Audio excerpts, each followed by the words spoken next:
आइए प्रिय भक्तों एवं नौजवान साथियों, मैं आपका जाना पहचाना विनोद गांव बादरी से देहाती अनमोल कहानी यूट्यूब चैनल के सौजन्य से आपको ये बताने के लिए जा रहा हूँ कि अच्छे लोग गरीबी क्यों भोगते हैं और गलत लोग अमीरी क्यों भोगते हैं।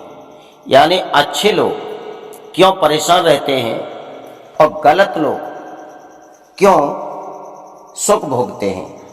अच्छी तरह से मैं छोटा था तो मेरी माँ कहती थी, हमारी माता जी कहती थी, हमें बताती थी कि हत्यारे हाथी चढ़े और भगता मांगे भीख। ये क्या कारण क्या है कि हत्यारे तो हाथी पर चढ़ कर जा रहे हैं और भक्ति का करने वाले व्यक्ति भीख मांगते हैं। तो इस कहानी के माध्यम से आपको मालूम पड़ेगा कि अच्छे लोग क्यों गरीब रहते हैं और गलत लोग क्यों अमीरी भोगते हैं। किसी नगर में आपका ज़्यादा समय न लेते हुए आपको कहानी की तरफ मोड़ देते हैं। किसी नगर में एक विधवा स्त्री रहती थी 3 पुत्रियों के साथ में। छोटी छोटी बेटी थी, तभी उनके पति अपना शरीर छोड़ करके और स्वर्गवासी हो गई थी। धीरे धीरे समय व्यतीत होता जाता है। एक बात यमराज ने कहा था यमदूत से, उस नगर में जाओ और उसके प्राण लेकर के आओ। यमदूत आता है और उस विधवा स्त्री के घर आकर के देखता है विशेष रूप से परेशान है और बीमार थी वो विधवा नारी। तीनों पुत्रियां विशेष विलाप कर रही हैं। तो यमदूत को थोड़ी दया आ जाती है। जब दया आ गई तो उसे लेकर के नहीं जाता। जब लेकर के नहीं गया है, यमदूत ने पूछा, तुम उस विधवा नारी को लेकर के क्यों नहीं आए। यमदूत कहने लगा, महाराज मैं क्या, अगर मेरी जगह पे आप होते तो आप भी लेकर के नहीं आते। पहले तो वो विधवा है, दूसरी बात वो गरीब भी है, और तीसरा नंबर उसकी बच्ची छोटी छोटी हैं, और चौथा नंबर ये है कि विशेष रूप से वो पृथ्वी पर पड़ी थी, मुझे उसका दुख देखा नहीं गया। यमदूत कहने लगे, यमदूत से कहने लगे, तूने बहुत बड़ी गलती की है, इस गलती का पश्चाताप तुझे करना पड़ेगा, क्योंकि कुदरत के नियम को तूने तोड़ा है। यमदूत ने कहा, महाराज चाहे मुझे कष्ट दे दो, लेकिन मेरा आपसे कहना है कि उस विधवा नारी को 10 साल की उम्र और बढ़ा दो। यमराज कहने लगे, मूर्ख तुझे कुदरत के नियम की नहीं मालूम है। जो ब्रह्मा ने नियम बनाया है, जो ब्रह्मा जी जिसे लिख देते हैं उसे कोई मैट नहीं सकता। जितनी श्वासें उस विधवा नारी की हैं उसमें अब हम कुछ नहीं कर सकते हैं, न बढ़ा सकते हैं और न घटा सकते हैं। और तुम्हें मैं एक ही सजा देता हूं कि जाओ इसी वक्त मृत लोक में जाकर के तुम अपना मनुष्य के रूप में जीवन बिताओ। और तुरंत उन्हें धक्का मारते हैं, वो मृत लोक में यमदूत आके गिरता है। और गिरता कहाँ है, किसी सड़क के किनारे। ठंड का समय था, सुबह निकला आता है, विशेष ठंड से परेशान है यमदूत। अब मृत लोक में सड़क के किनारे पड़ा हुआ है मानव शरीर में। एक मोची अपने घर से रात्रि में ज्यादा ठंड लगने के कारण कुछ पैसे लेकर के, विशेष गरीब था, पैसे लेकर के और बाजार में जा रहा था। क्यों, अपने बच्चों को कपड़ा और कंबल लेने के लिए। जब उस व्यक्ति को देखा कि ये तो मेरे बच्चों से ज़्यादा परेशान है, वो भी चौड़े में पड़ा हुआ है और ठंड से बहुत दुखी है, तुरंत उस मोची ने जितने पैसे थे उनसे वस्त्र लिए और यमदूत के लिए एक कम्बल खरीदा। कम्बल ला करके उस यमदूत को दे दिया कि लो भाई, हमारे बच्चे तो जैसे तैसे समय व्यतीत कर लेंगे, लेकिन तुम इसे ओढ़ लो, अपनी ठंड छुड़ाओ। यमदूत कहने लगा, ये भाई मेरा ना कोई परिवार है, ना मेरा कोई यहाँ पर घर है, अब मैं रहूँगा कहाँ। मोची कहने लगा, तो कोई बात नहीं, तो मेरे साथ चलिए, मैं जात का मोची हूँ, जूता बनाने का काम करता हूँ। यमदूत कहने लगा, जैसी आपकी आज्ञा महाराज। यमदूत को लेकर के वो मोची घर आता है, और जब मोची की पत्नी ने देखा कि पहले तो वस्त्र नहीं लाया, दूसरी बात, एक नौजवान को साथ लेकर के और आया है। मोची की पत्नी घबराई और चिल्ला करके कहने लगी, अरे पागल मोची, तू पहले तो वस्त्र लेकर के नहीं आया, दूसरी बात एक नौजवान को साथ लाया है। हमारे घर में इतना अन्न नहीं है जो इसकी हम परवरिश कर सकें। भक्तों, मोची ने नीचे को सर गर्दन कर दी और अपनी धर्म पत्नी से कहा, हे देवी, जितना बुरा भला कहो, चाहे मुझ में कुछ आप मेरा अपमान कर दो, मैं अपने सर उधार करता हूं, लेकिन इस जवान को यहां से लौटा नहीं सकता। एक दिन बीता, 2 दिन बीता, वो यमदूत को जूता बनाने का काम उस मोची ने सिखा दिया। जब से यमदूत पहुंचा मोची के घर पे, उस दिन से इतनी बिक्री हो गई उसकी, दिन दूना रात सवाया, बहुत पैसे वाला मोची हो गया। जब अब तो बहुत अच्छा काम चलने लगा है, मोची की पत्नी भी बड़ी खुशी मनाती है कि जादनाती ये नौजवान आया है, उस दिन से हमारे घर में धन की कोई कमी नहीं है। एक दिन ऐसा हुआ, उसी नगर का एक राजा था और वो राजा अपने इस एक मंत्री से कहा, ए मंत्री, ये जो चमड़ा रखा है इसे लेकर के जाओ और इस चमड़े से मेरे लिए जूते बनवाना, और उस मोची से कहना जूता बना दे, ना कि चप्पल बना दे। अगर उसने भूल से भी चप्पल बना दी तो समझ लो सारे परिवार को सूली पर चढ़वा दूंगा। भक्तों, जब वो मंत्री जी आते हैं, उस मोची से कहते हैं, ये चमड़ा रखा है, इस चमड़े से हमारे महाराज के लिए बढ़िया सुंदर जूते बनाने हैं, और हाँ ध्यान रखना, अगर गलती से भी चप्पल बना दी तो महाराज का आदेश है, पूरे परिवार को सूली पर चढ़ा दिया जाएगा। मोची ने कहा, जैसा आप कह रहे हैं मंत्री जी, वही होगा। हुआ क्या भक्तों, अब मोची तो किसी काम में बिजी हो गया और उस यमदूत से कह गया कि देख भाई, ये महाराज के पैरों के लिए जूते बनेंगे और जूता बना देना, तू भूल से भी चप्पल मत बना देना, ना हमारे साथ साथ तुझे भी सूली पर चढ़ना पड़ेगा। मोची कहने लगा, ठीक है महाराज। यमदूत ने कह दिया, ठीक है मोची भाई, जो तुम कह रहे हो मैं वही बनाऊंगा।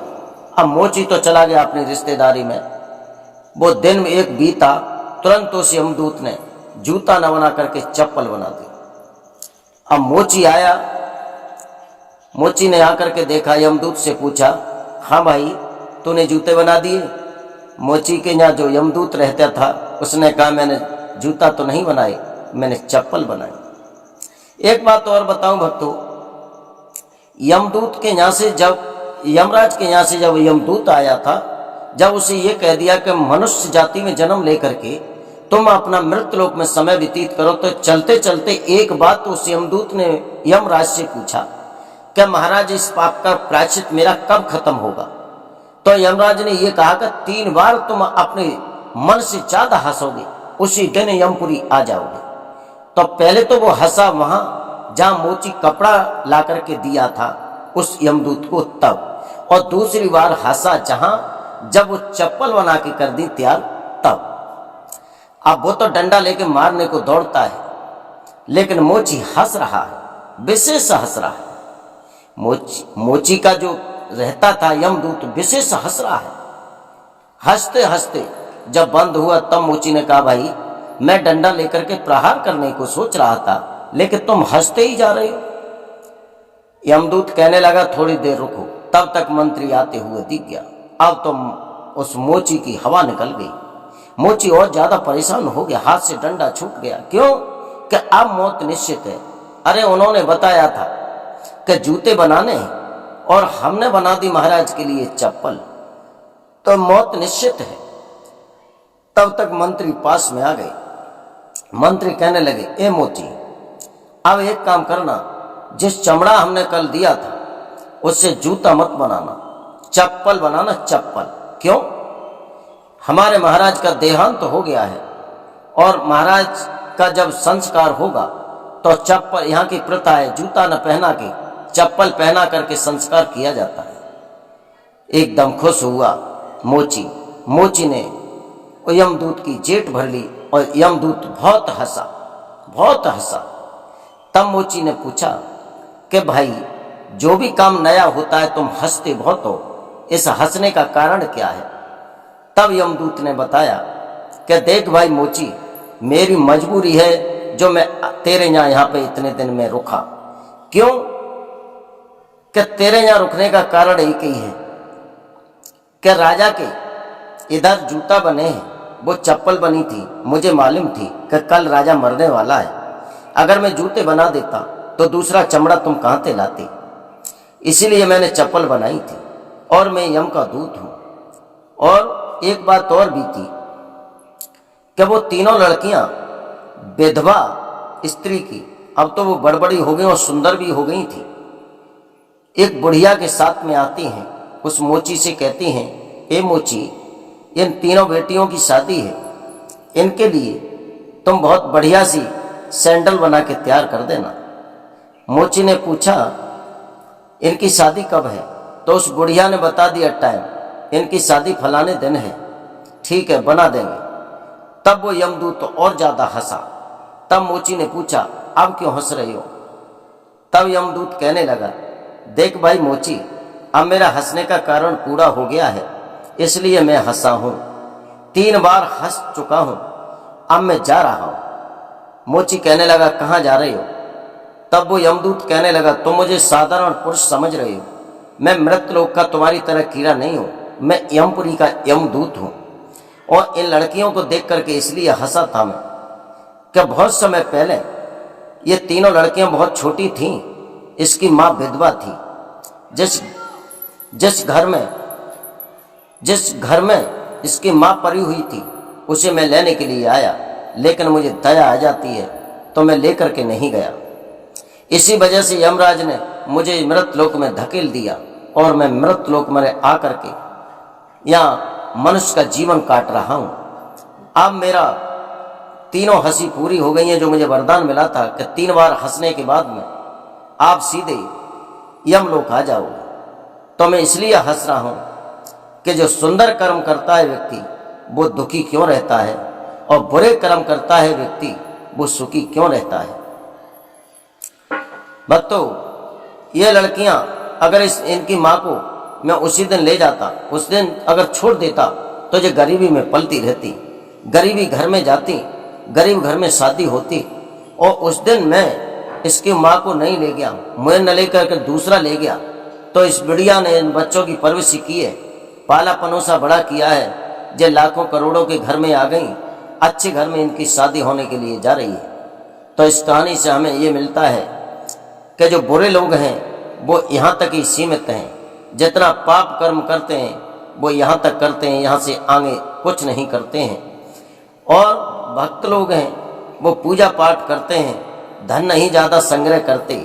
वैसे बताया, अति गुणी सो निर्धनी, अति सुंदर सो बांझ। ज़्यादा गुणी होता है वो धन का संग्रह नहीं करता है, और अति सुंदर स्त्री होती है वो पुत्रों को जन्म नहीं देती है।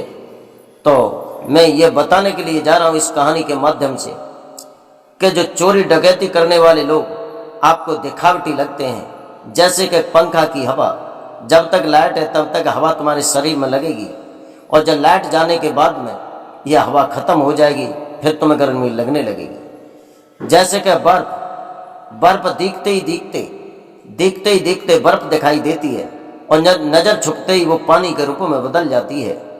तो मेरा आपसे कहना है, जो लोग चोरी डगोरी बदमाशी करते हैं, जो दुष्कर्म करते हैं, वो यहीं तक रहते हैं, इसके बाद में उन्हें कुछ नहीं मिलता। और जो पूजा पाठ करते हैं, धर्म का काम करते हैं, वो उनका धर्म हमेशा हमेशा के लिए साथ रहता है, वो जीवन में सुखी रहते हैं। भक्तों, हमारी कहानी से आपको ये मिला, और हमारे कमेंट बॉक्स में लिखें और हमसे फ़ोन करें, हमें बताएं। मेरा नंबर है 95 48 770 762। और इसके बाद में मैं अपनी